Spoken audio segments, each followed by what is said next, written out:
Dura, realmente fue muy dura. La sensación de hoy, no quiero interpretarte, pero fue de hastío, de que de alguna manera tenían que entender que así no pueden seguir. Nosotros dijimos en el comunicado que cuando uno llega a una situación como esta, de tener que ir a una conferencia de prensa, de hacer un tipo de declaración de este tipo, es porque el diálogo no caminó, ¿no? Porque se agotaron los recursos de hablar durante un montón de tiempo y lamentablemente no se pudo acordar. Cuando el sector en su totalidad, que hay que tener en cuenta que el sector es muy amplio, porque el sector privado de la salud es un sector gigante, que atiende el 70% de la población, que lo componen empresas medianas, grandes y chicas, ha manifestado muchísima vocación para buscar acuerdos justos, correctos, equilibrados.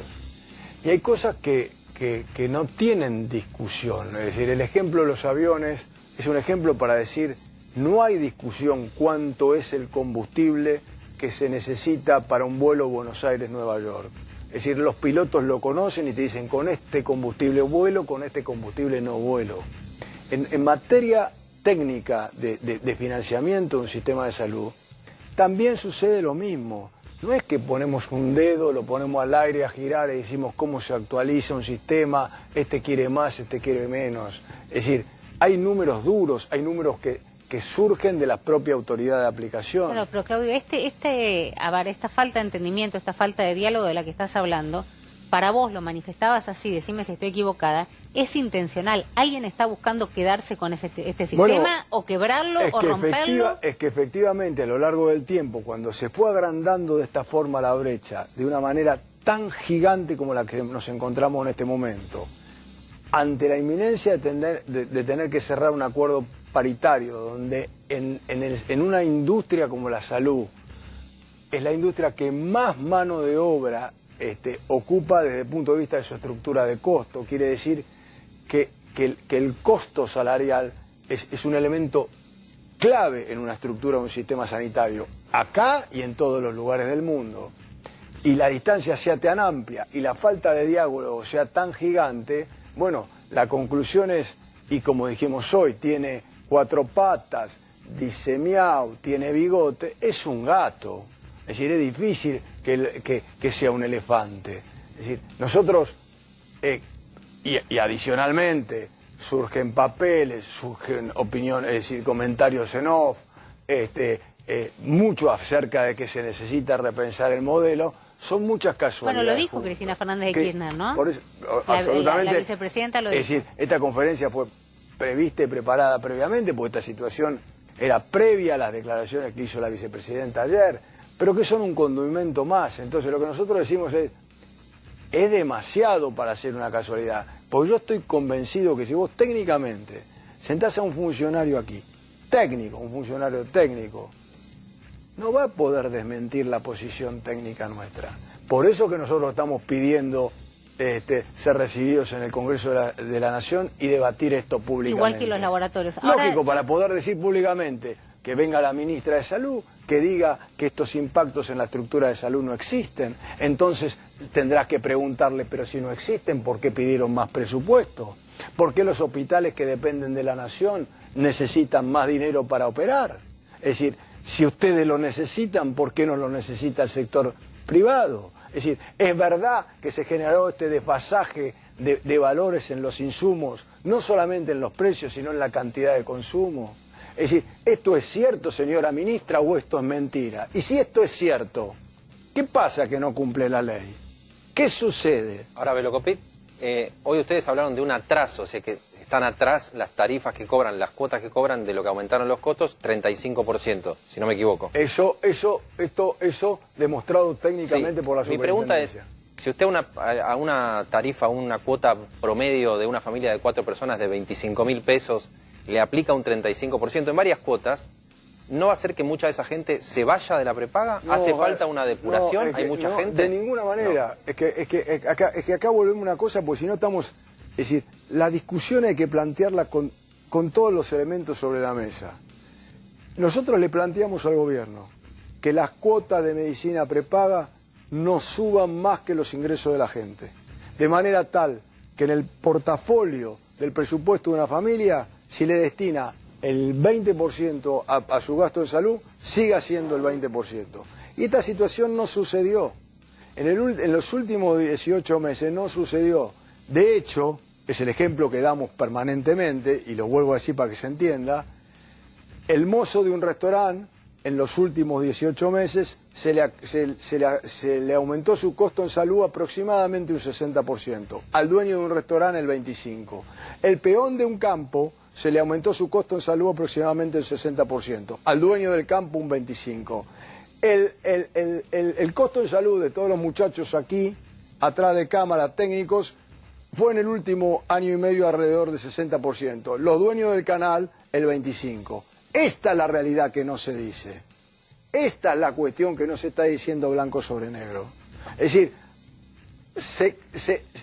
no es que se está pidiendo un aumento de precio. No se puede confundir aumento de precio con seguimiento de una estructura que es originada de la inflación. Ni siquiera se están colocando los costos de lo que es una pandemia, que adicionalmente es un elemento que genera cambios gigantescos en una estructura y en una situación tan desgraciada como la que Claudio, vivimos. ¿sabes cuál es la pata? Digo, estoy pensando en la audiencia también, digo, ahora por supuesto se va a sumar Javier, pero ¿sabes cuál es la pata que falta? Fuiste tan contundente, fueron, digamos, porque acá digamos, fuiste en representación de todos los que estás hablando, digamos, que son muchísimos. Pero lo que falta es la pata de decir quién es el responsable de querer ponerlos de rodillas. Porque yo hago una denuncia con ese tenor, con el tenor que hiciste vos, diciendo, nos quieren quebrar, nos quieren romper, se quieren quedar con el sistema. La pregunta es quién es el responsable de haber llegado a esta situación. Pues tiene que tener nombre y apellido. Bueno, es decir, no hay ninguna duda que la autoridad es el gobierno. Nosotros hemos tenido infinidad de charlas con el jefe de gabinete.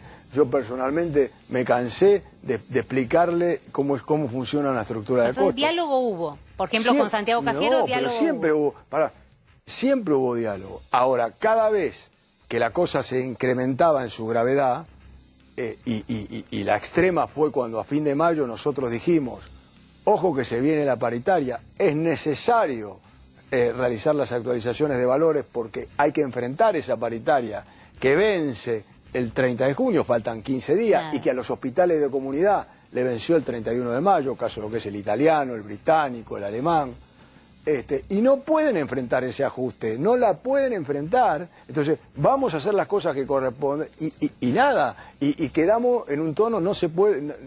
¿Cuál es la respuesta? ¿No hay respuesta? No hay respuesta, no se puede, no es el momento, vamos más adelante. Eso es lo que dice Santiago Cafiero cuando se junta con ustedes. Como si vos a un piloto en un avión de vuelo que te está diciendo necesito pista para bajar este avión porque está con dificultades, la torre de control te contesta no, en este momento estoy haciendo otra cosa. Entonces, ¿cómo es esto? Estoy haciendo otra cosa y cuando salimos decimos la pandemia es prioridad y cuando vemos a una enfermera, un médico, dijimos nos sacamos todo el sombrero, no, son los verdaderos héroes. Pero ¿cómo tenemos doble discurso? Son los verdaderos héroes y no podemos arreglar un acuerdo salarial. Y no lo podemos arreglar por una cosa de sentido común. ¿Qué industria puede enfrentar? ¿Qué industria de mano de obra intensiva? Porque no hay que equivocarse. ¿Qué industria de mano de obra intensiva?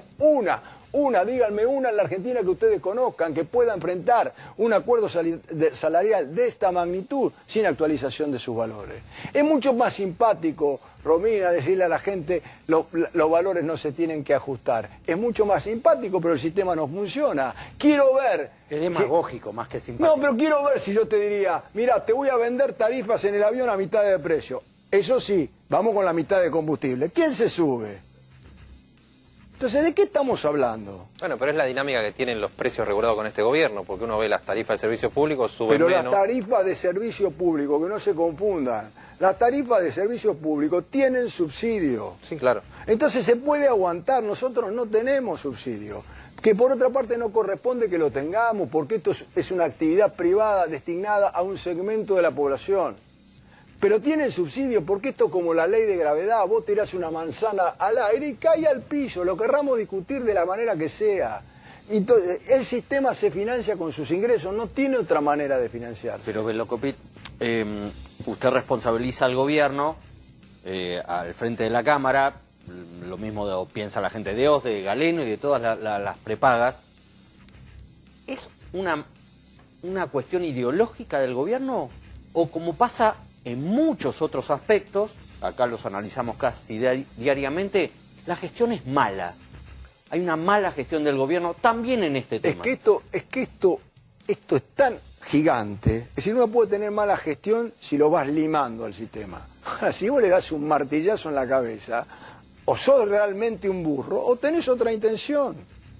Entonces, y esa intención puede ser mucho más amplia, porque convengamos, si hay una reforma del sistema de salud, no es la discusión de la medicina prepaga lo que se discute.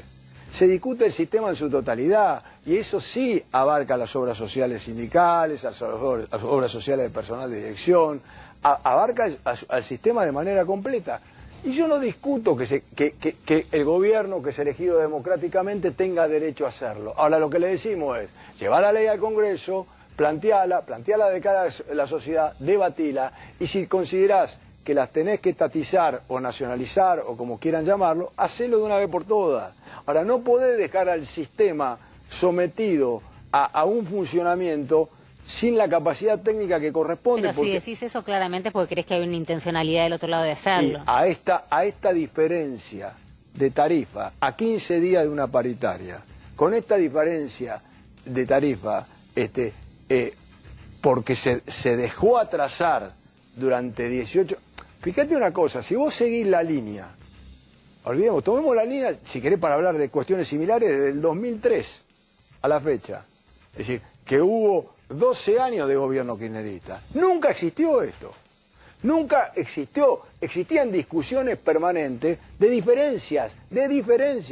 Nunca existió esta ventana de atraso que se generó en estos 18 meses. Intencionalmente, decís vos, para pegar el martillazo. Bueno. Ahora, también para que se entienda, ¿no? Porque hay gran parte, digamos, de la clase media que se atiende, y 70% decías, ¿no? 70% en el sistema privado. En el sistema privado. La medicina prepaga es aproximadamente el 15% de la población. Digo, porque muchos puteamos, ¿no?, contra la medicina prepaga cuando aumenta, pero nadie quiere pensar, digamos, de quién la tiene, en la posibilidad de no tenerla. ¿Es una posibilidad concreta, digo, o es azuzar un poco para que el gobierno... No.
vuelvo a esto porque las preguntas giran en torno también a con quién están discutiendo y quién está del otro lado. Vos preguntás en PAMI y te dicen no es un proyecto nuestro. Preguntás en la Cámpora por el famoso paper el estado de la salud 2024, te dicen que no es de la Cámpora de ninguna manera, lo dijo el Cuervo Larroque, que está al frente de la organización.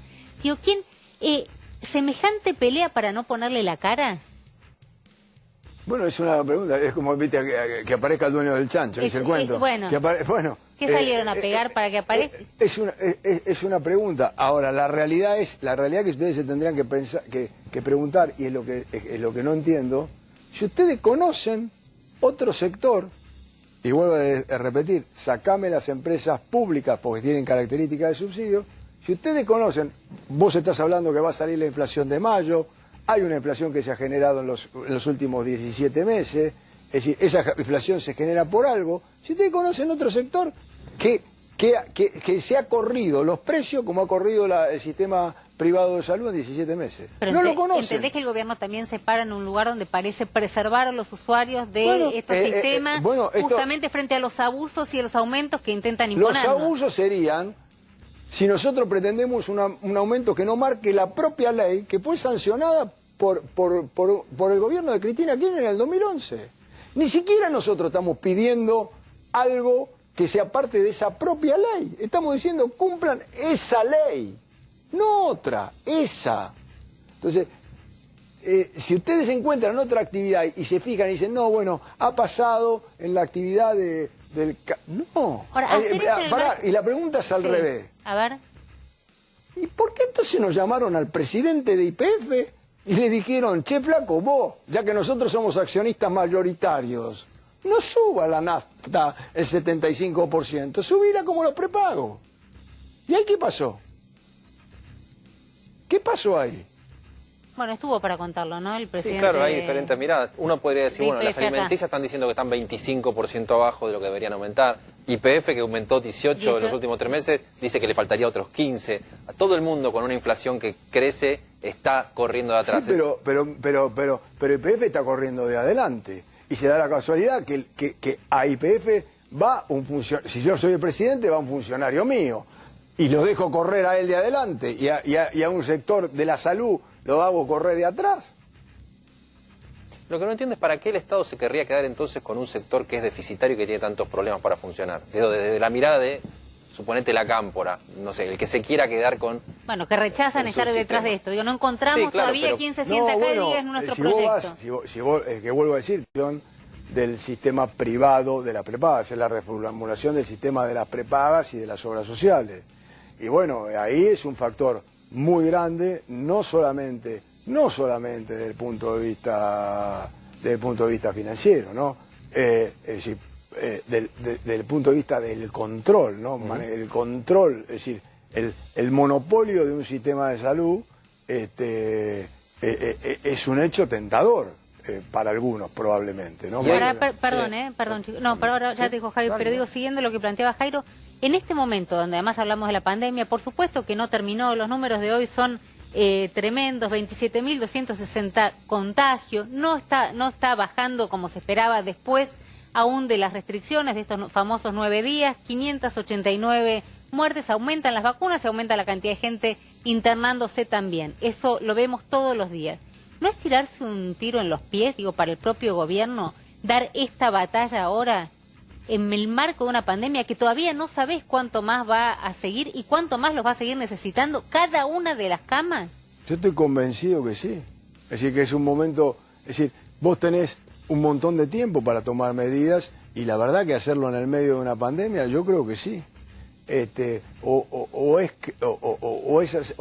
tener un error de diagnóstico. Ahora, para tener un diagnóstico correcto, yo llamo a mis funcionarios y se los pregunto.